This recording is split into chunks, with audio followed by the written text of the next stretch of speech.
Hello, my name is Drew Phelps, and I'll be doing the video 2 presentation of the WIC problem of diabetes and the struggle of diabetes using framing.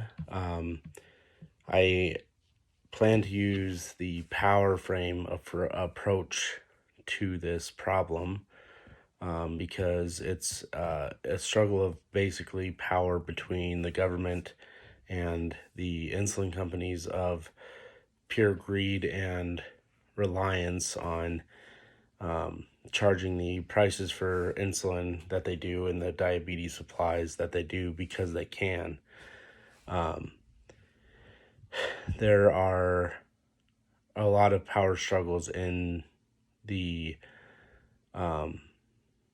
diabetes community, from locally to nationally. I mean, it is a national thing. A lot of people struggle with diabetes every year.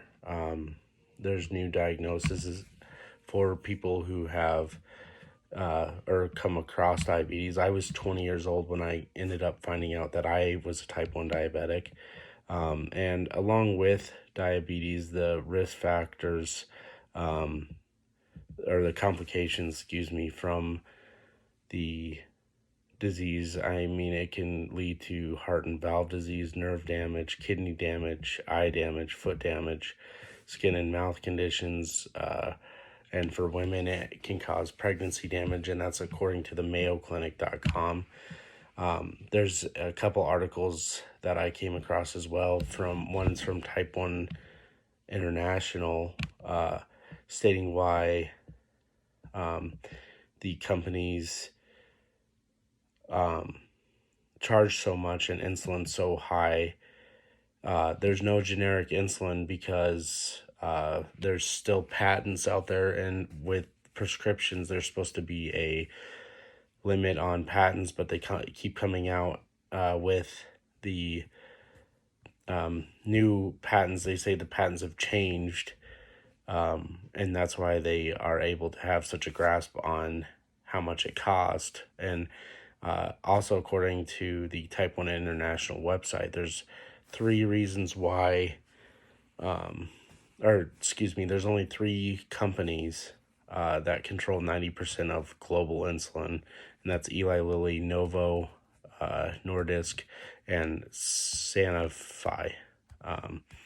Are dominant and supply 90% of the global insulin. So there's a lot of control from the insulin companies.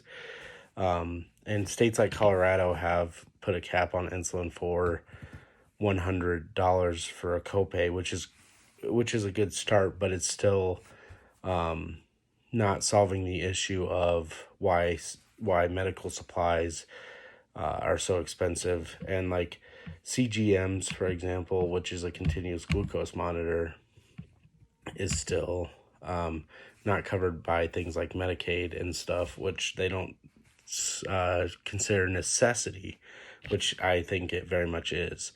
There's a local advocacy group that I found in Fort Collins doing research, and it's called the Fort Collins Lions Club, and they're an advocacy group to help diabetics get supplies and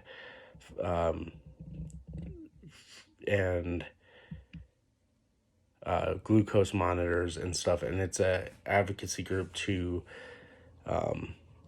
help push the issue of lowering insulin for diabetics. And I mean, because it is a huge struggle. There was a video I found of Donald Trump and the Trump administration talking about how they lowered insulin cost. And unfortunately, with the shift in presidencies, that got put down for now.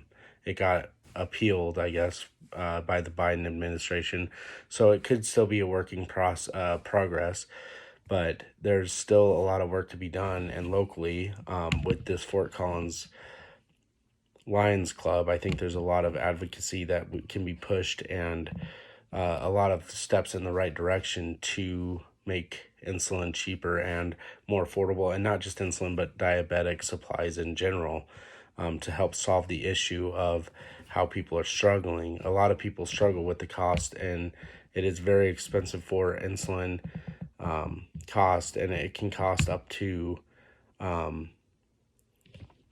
I've seen it as much as about about $2,000 for a 3-month supply of insulin, which is outrageously expensive. And for the most modern families, that's super inaffordable. Like, you can't afford that. So there are some, like one would be like GoodRx is a avenue to possibly get cheaper insulin pushed, but there's a lot of work to be done, and I think with the Fort Collins Lions Club, that's a step in the right direction to accomplish that. Thank you.